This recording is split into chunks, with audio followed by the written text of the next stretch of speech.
Story 1. I'm a teen male, the second oldest of 4.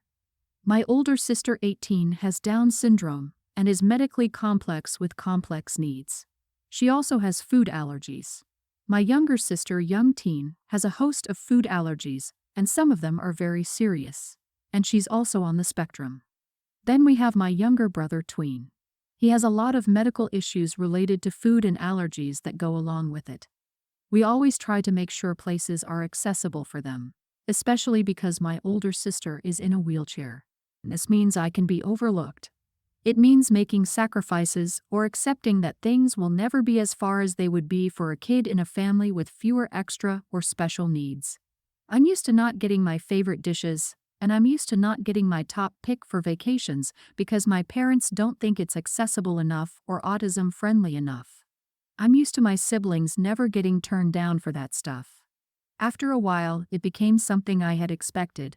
I was lucky that my maternal grandparents tried to make up for it when they could, and my best friend's family would also include me in their family for stuff like meals out. My favorite restaurant in our city is this Indian place. My favorite dish is their samosas. I can never eat there with my parents and siblings, and we never get takeout from there because it's not deemed safe for all my siblings. Sometimes that stinks, especially when my parents proclaim they always get their kids' favorite food from their favorite restaurant for their birthdays yearly. This year my parents made a big deal over my last birthday, and they told me to pick my favorite place for us to have a family dinner for my birthday. A family dinner that included extended family. I told them my favorite place, and they told me that wouldn't work. I asked if they wanted my favorite place or a place catered to my siblings. They asked me if I didn't want to cater to my siblings, and I said no. They asked me where I wanted to go, and I said the Indian place. They gave me one of those looks and said they would give me more time to think. A couple of weeks after, they asked me where I wanted to eat for my birthday, and I told them my answer hadn't changed. They asked me if I could really enjoy my birthday, knowing it wasn't accessible and safe for my siblings to eat there. And I said yes, since it was meant to be my birthday, and they wanted me to say my favorite restaurant. They told me they would book the family favorite and went ahead and did that. The family favorite has nothing I like, I just tolerate it. They had everything planned and invited everyone. And when the evening came for the dinner, I just didn't go. My parents are furious with me. I had everything taken away for a week, and they planned to continue the punishment somehow. My grandparents defended me, but my parents said I was rude. Am I the idiot? Edit. They hire babysitters for date nights, but they don't ever do that to do stuff with me. Not the idiot. I'm so sorry for you, Op. Your parents failed you. I hope your grandparents or BFFs celebrated with you. The more fair alternative would be to order takeout on birthdays, so you can get your favorite, and they can get safe foods, and you can eat at home or wherever you can host your group. Or maybe one parent takes the birthday kid out for an outing, a meal of their choice, one-on-one time, and cake back at home with the family. I'm sorry, Op. Happy birthday. Of course, they want it to be easier for them, but they asked you for your favorite spot and tried to gaslight you into another place. Sure, it's easier for them, but you've had to do this your entire life. Not fair. As much as they want to include your siblings, they should support you too. Just know in 2 years you can escape, unless you go to your grandparents or BFF to live there now, and they will wonder why you don't want to be with them anymore or care for your siblings when they can't anymore. Exactly. These folks realize that in 2 years you're an adult and likely never come home. Yes, I'm so sorry. Yes, you are the glass child. They never see you. Your parents are morons. They need to understand that the world doesn't revolve around your siblings. Start job hunting if you don't already have a job, and start saving money now so you can move out when you turn 18 and never look back. My parents divorced before I, a teen female, was born. My dad married Bree when I was 5. She has a daughter from a previous relationship, Misty, and I were close growing up. But when we were younger teens, we sort of went our own ways because she ended up with a different group of friends than me. I mean, we still talked and hung out, but it wasn't the same. Anyway, she got pregnant with her ex. Our parents were shocked and angry when she told them that they said they would help support her. Her friend group dropped her, and she got depressed. So my parents asked if she could hang out with me and my friends, which was fine. She did seem to be happier, but as this pregnancy went on, she would get more emotional. One minute she's happy, and the next she's all moody. And now it's just pregnancy hormones and my friends, and I tried to be understanding. But then she started getting clingy and wanted to go everywhere with me. We went to the mall, and I wanted to try some clothes. She got really upset when she couldn't fit the clothes I was trying on, and she really started crying. I had to bring Dad to come pick us up. After Misty was asleep, I told Dad and Bree I needed a break from her. They told me to be more understanding and to look at it from her point of view. I was frustrated but decided to just deal with it. My friend's birthday is happening next week. Misty wanted to come and I had to tell her I was the only one invited. She got upset and started crying again. My dad and Bree told me it would be nice if I could ask my friend if she could go or stay home and keep Misty company, and I got mad and refused. They started on, look at her point of view. I just had enough and said if I couldn't go, I would move to my cousin's home because I couldn't stand being around Misty anymore.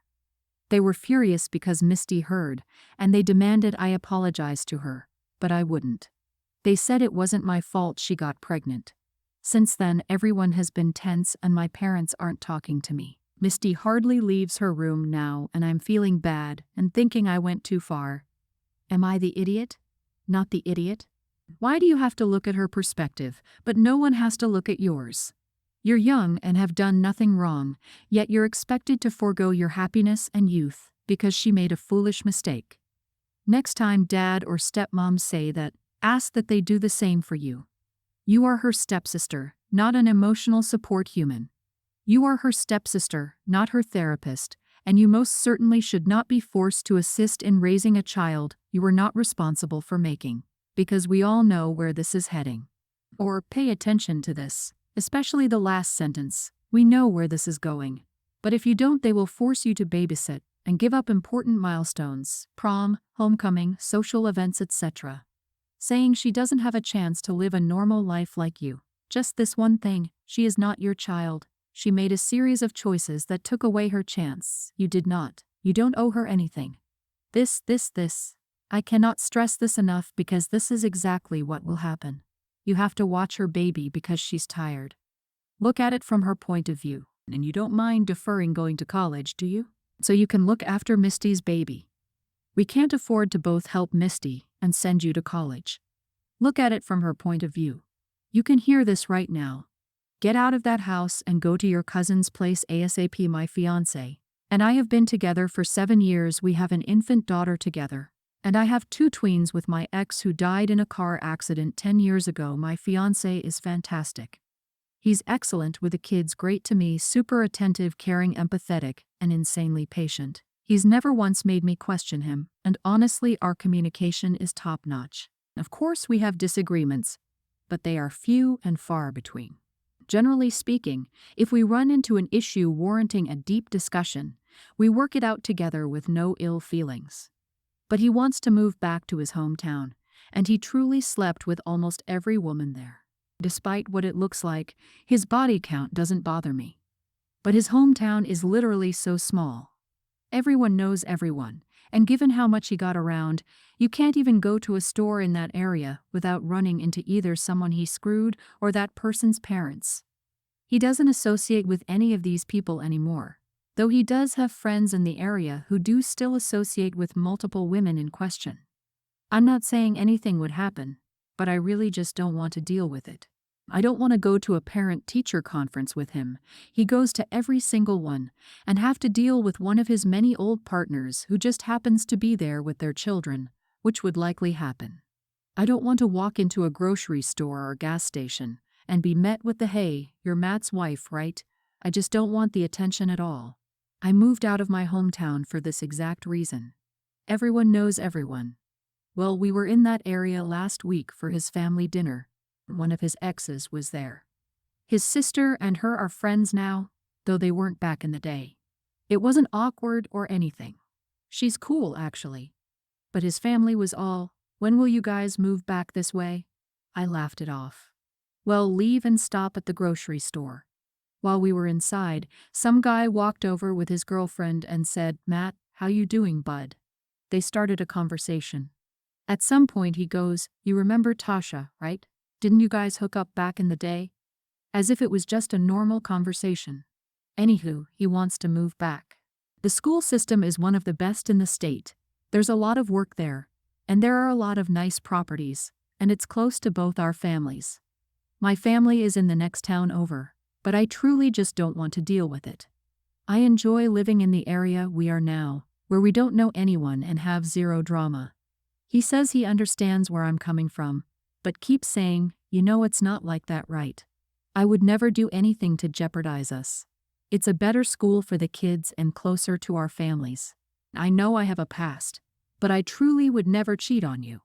And I know he's telling the truth. His love for me is blatantly obvious. He shows me off constantly. I just don't want to deal with it. Am I the idiot? Edit, we already have a nice house where we are currently, and it's only an hour from our family. I work at the hospital here, and he works at a dispensary. The work available near his family is better for him, not me. I would take a pay cut and transfer to a really small hospital. The school is better, so there are pros and cons. Not the idiot. I don't think people realize how, in small towns, everyone's hobby is other people's business. That's kind of their thing. There's nothing to do except be nosy. I was in high school hearing whispers about how a kid in my grade was born out of wedlock, and it was considered a big deal. In the 2000s, I would not want to be a child of a promiscuous man going to school in a small town. This is a thing. I have an uncommon last name. My uncle was a huge runaround. I shouldn't know that, but I do because of my last name. People didn't even consider I might be his goddaughter when telling me these things. Small towns are nothing but petty drama. It's a lot of crap you invite to your door without even meaning to. Small towns are not for the weak of heart or mind. This is why I never want to move to a small town. I like solitude and people not being in my business, and I know if I moved to my husband's small hometown, I would only ever be Mrs. Real Jim or Mrs. Madge's son's wife. Also, I saw you'd have to take a step down for your career, so he's asking a lot more of you than I think he sees. My daughter is a teen, and with modern technology, everything is turned in online. Her teacher, Mr. Cancat, is a strict teacher. He's probably the best teacher at the school, even though his classes are considered difficult. She is a teen, so she is responsible for her work. My daughter has had a big paper assigned for at least 2 months. This assignment gets turned in online, and he made it very clear that not turning it in will result in a 0. He told everyone, I've seen the emails, that the only exception would be if you were in the hospital or there was no internet. He also said he would give time in class, so there's no excuse not to turn it in. I agree with him since he's made it super clear that this is a hard deadline, and I've experienced hard deadlines a lot in life. Sometimes you just need to turn stuff in on time or deal with the consequences. Last Friday, my daughter wasn't feeling well and asked to stay home. I agreed and reminded her that she still needed to turn anything in since she was missing school. We have good internet, and she has her school laptop. She didn't turn it in and got a 0 for the assignment. This has dropped her a letter grade to a B. We got into an argument when I wouldn't fight with the teacher to let her turn it in. I told her she'd forgotten, and she needed to live with the consequences. This is a good learning opportunity since it's a letter grade and not forgetting to turn something in college, which could result in her failing the class or her losing a job for not hitting a deadline. She thinks I'm a huge idiot.